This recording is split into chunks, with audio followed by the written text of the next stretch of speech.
निशुम्भ शुम्भ गर्जनी प्रचण्ड मुण्ड खण्डिनी वने रणे प्रकाशिनी भजामि विन्ध्यवासिनी।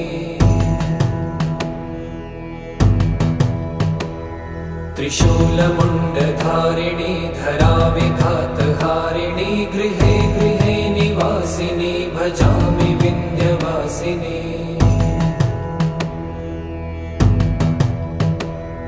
दरिद्र दुःखहारिणी सदा विभूतिकारिणी वियोगशोकहारिणी भजामि विन्ध्यवासिनी।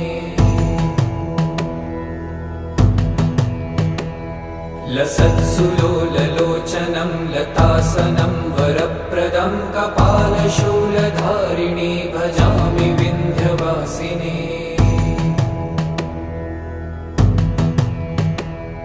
कराब्जदान